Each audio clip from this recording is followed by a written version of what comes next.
Boker Tov à tous, j'espère que vous allez bien.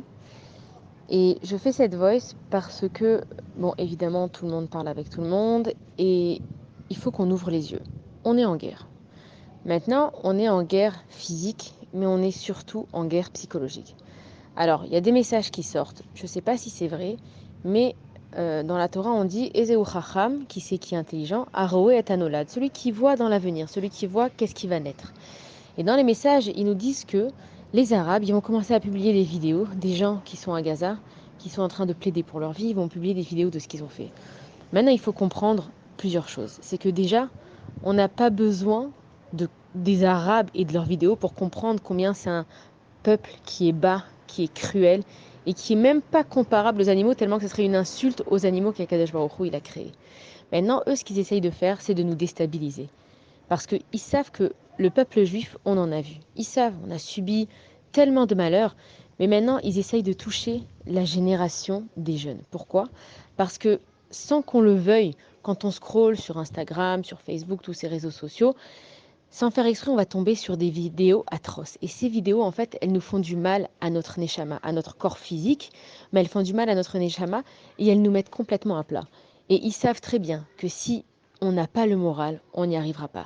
Donc il faut qu'on comprenne où il est le combat. Quand on va attaquer un ennemi, il faut qu'on étudie la stratégie de l'ennemi. Si on ne sait pas qui on va combattre, on peut perdre. Alors que si on sait où elle est sa stratégie, alors on est plus intelligent qu'eux. Déjà, on est plus intelligent qu'eux. Mais on va se le prouver, on va leur prouver à eux qu'on est plus intelligents eux. Nous, on n'a pas besoin de se donner de preuves. Mais il faut que nous, les papas et les mamans, on prévienne nos enfants. Si on peut même leur enlever les réseaux sociaux pendant un certain temps, qu'on le fasse. Il faut qu'on leur explique que toutes ces vidéos, l'homme, il est curieux, il est d'une nature curieuse, il veut savoir. Mais plutôt que d'être curieux dans ces choses-là, qu'il s'intéresse à autre chose. Il faut qu'on leur explique que nous, notre génération des parents, on a grandi sans les réseaux sociaux. Et on avait une vie qui était tout aussi bien, tout aussi intéressante. Mais qu'aujourd'hui, on ne sait plus rien faire, on est tous rivés sur ces téléphones-là et on regarde les vidéos et ça nous tue. Vous avez vu comment on est mal quand on voit des vidéos et on pense à ce qui s'est passé, ce qui peut arriver. Et en fait, on est en train de se faire tellement de sang d'encre et on n'en peut plus, c'est exactement ce qu'ils veulent. Mais il faut que nous, pour notre prochaine génération, pour nos enfants, comment ils vont aller combattre? Comment ils vont vivre une vie normale? Comment ils vont être des bné Adam, des hommes, des femmes? Comment ils vont pouvoir si nous, on ne leur donne pas le bagage nécessaire pour être des gens forts et intelligents? Il faut qu'on les remonte à bloc, nos enfants. Il faut qu'on leur dise que ça va aller, qu'on est une nation forte, qu'on a Kadosh Baruch Hu derrière nous et qu'on n'est pas intéressé par ce qu'ils font et que les vidéos qui circulent, c'est pas des vraies vidéos. Vrai ou pas, c'est pas ça le problème. Il faut qu'on comprenne, elle est où la guerre? La guerre, elle est physique. C'est pour ça qu'on a nos soldats qui sont au front et qu'on prie pour eux et qu'on prend des choses sur nous pour eux. Mais la guerre, elle est psychologique. Ils essayent de nous dire qu'ils vont nous détruire et que on est à leur merci. Mais il faut absolument, nous en tant que parents, qu'on montre l'exemple à nos enfants. Déjà qu'on se travaille dessus de lâcher nos téléphones. Je sais que c'est difficile, mais on est sans arrêt en train de regarder ces téléphones et d'entendre il y aura plus d'eau, il y aura plus à manger, il faut retirer de l'argent. On arrête avec ça, d'accord? Akadosh Baruch Hu ne nous a jamais laissé tomber et on a eu des périodes pires que ça dans notre vie. Nous, on les a pas vécues, mais nos ancêtres, ils étaient dans les trains de la Shoah, ils ont survécu et ils n'avaient pas de téléphone et ils n'avaient pas les technologies qu'on a et ils n'avaient pas les maisons qu'on a et ils n'étaient pas entourés de leur famille, ils n'avaient pas les moyens de communication qu'on a. Ils s'en sont sortis, ils ont recommencé leur vie, ils se sont vengés sur la vie. Alors nous, aujourd'hui, à notre époque, avec nos moyens technologiques, c'est comme ça qu'ils essayent de nous détruire. Et ils veulent infiltrer le cerveau de nos enfants et notre cerveau à nous, de nous croire qu'on n'est pas en sécurité. Alors, je vous demande de faire passer ce message, ou bien de le dire même avec vos paroles, on ne cède pas à leur guerre. Ce qui s'est passé, ça s'est passé. On n'a pas besoin d'eux pour comprendre qu'il y a de la barbarie dans le monde. Il y a eu malheureusement, même pas que chez les Juifs, il y a eu Hitler, il y a eu Staline, il y a eu tous ces pogroms, il y a eu les Inquisitions.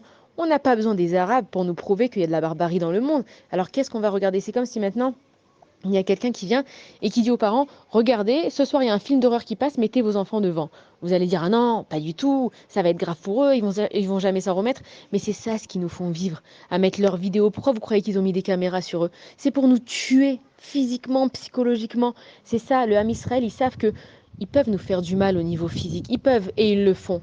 Mais notre foi à nous, elle est dans notre cœur. Tu peux tuer un cœur, mais on a un cœur spirituel qui ne sera jamais tué. Et c'est dans ça qu'ils veulent nous avoir. Donc maintenant qu'on sait Où est le vrai combat? C'est à nous de combattre. Alors il faut lâcher son téléphone.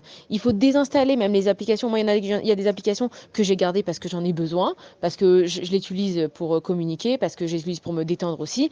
Mais il y a des réseaux sociaux que j'ai supprimés. À quoi ça sert? Ça va changer quoi à ma vie à part m'angoisser, angoisser mes gosses et nous angoisser tous ensemble? Il faut maintenant être dans le positif, dans l'élan et prendre des choses sur soi. On ne se rend pas compte l'impact qu'on a sur nous. Regardez ce qui nous est arrivé. On était en panique, on était tous désemparés. Et regardez, aujourd'hui, au Hachem, on a repris des terrains. Alors oui, c'est vrai, on découvre des choses horribles. Mais il y a deux camps. Quand Yaakov Avinu, il allait vers Esav, il savait que ça allait être la guerre. Il a séparé le camp en deux. Il a dit à Kadosh Baruch Hu, je vais séparer le camp en deux. Il y a un camp qui va aller à la guerre, qui va voir des choses qui vont être difficiles, et il y a l'autre camp que je sauve. Et c'est ce qui s'est passé aussi pendant la Shoah, c'est que il y a des Juifs, malheureusement, ils ont vu des atrocités, ils ont vécu des choses terribles. Mais l'autre côté qui se sont sauvés, ils ont réussi et ils sont venus ensemble pour arriver à repeupler la terre de Juifs avec des bonnes bases et des bases solides. Et c'est ce que nous, on fait aussi. On a séparé le camp en deux. Il y en a qui ont souffert, il y en a qui ont vu des atrocités. Il y a encore des femmes, des enfants, des papas qui sont en captivité. Il faut qu'on leur envoie de la force. On sait, on l'a vu, on a entendu que Nomo, Noté, Ilim, il les protège. Et combien de fois dans notre histoire, on a vu que Sarah Imenou, elle a aussi été prise en captivité. On a vu que Yosef Hatzadik, il a été vendu, il a été chez des Arabes, il a été en prison. Donc on a cette force en nous, ils ont cette force. Ces otages qui sont là-bas, c'est pas nos calculs pourquoi ils sont là-bas, mais par contre oui, c'est à nous de les aider. Et comment on les aide? C'est pas en étant malheureux, c'est pas en ayant peur. On leur envoie de la force, on fait des télim, on est joyeux avec nos enfants, on n'a pas le choix. Il faut qu'on ouvre les yeux. On est en guerre, mais on n'est pas dans la même guerre que eux. Eux, c'est une guerre de brutalité. Nous, on va pas dire à nos enfants, il faut aller tuer les Arabes. On va pas utiliser la même brutalité que nous, on se défend. Mais jamais on va chez les Arabes quand on n'est pas d'accord et on se fait exploser et on fait les horreurs qu'ils nous font. On est une religion de paix. Et c'est le moment de le montrer aux nations. Parce que vous savez, Dieu, il va nous sauver. Je suis personne, moi. Je suis pas une rabbinite. Je suis comme tout le monde. Mais moi, je vous promets que Dieu, il va nous sauver. Je vous promets qu'il y aura des moments heureux. Je vous promets que tous les malheurs vont se transformer dans des bonheurs tellement grands qu'il y aura pas possibilité de les décrire. Et les nations du monde, ils vont venir chez Dieu, ils vont se plaindre. Ils vont dire, et pourquoi eux? Et pourquoi eux, tu les choisis? Nous aussi, on a souffert. Pourquoi eux, tu les consoles comme ça? Et Dieu, il leur dira, parce que regardez, eux, ce qu'ils ont répondu à la violence. Ils ont donné de la force, ils ont donné de l'amour, ils ont donné de la émouna.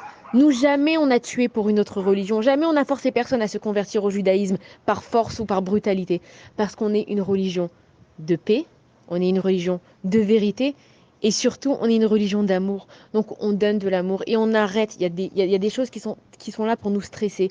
Les Arabes, ils veulent nous déstabiliser. Le moindre bruit, on est là où elle est tombée la roquette et qu'est-ce qui se passe?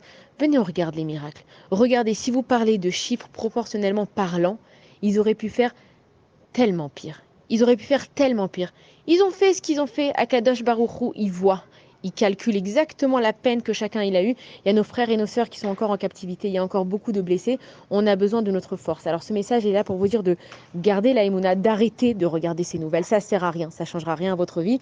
Et que regardez à Simchat Torah, on n'avait ni téléphone, ni ordinateur, ni réseaux sociaux. Et on a été mis au courant. Donc ça veut dire quoi? Ça veut dire que ce qu'on doit savoir, on le saura. Et pourtant, ça ne nous empêche pas de vivre. Et les jeunes qui sont toute la journée sur leurs écrans, si on leur enlève, ils savent plus quoi faire. Mais nous, on faisait quoi à l'époque avec nos téléphones? On s'appelait. Donc si on a envie de partager, eh ben on appelle. C'est pour ça que c'est fait un téléphone. Et les jeunes qui savent plus quoi faire, qui fassent des soirées dans les maisons différentes, que chaque maman elle prenne sur soi. Allez, ce soir, la soirée elle est chez moi. C'est thème chinois. Et demain c'est thème italien. Et demain c'est thème barbecue, etc. Et que les copines on a envie de partager. On n'a pas envie de partager les mauvaises nouvelles. Qu'est-ce qu'on fait? On n'a qu'à se rassembler. On n'aime pas sortir, surtout en Israël. Mais on n'a qu'à faire une soirée de brachot et une soirée de chizouk. Et on se rencontre dans le couloir de l'immeuble. On habite dans des immeubles. C'est ça qui va nous sauver. Et je vous promets qu'il y aura des bonnes nouvelles, Bezrat Hashem, si on continue dans cet élan de fraternité, d'amour, qu'on prenne chacun sur soi. Là, on arrive, Bezrat Hashem, vers Shabbat. Ce Shabbat qui a été terrible la semaine dernière. Les gens qui font pas Shabbat, faites Shabbat. Les gens qui sont peut-être pas aussi pudiques qu'ils aimeraient l'être, on rallonge les jupes, on enlève les décolletés.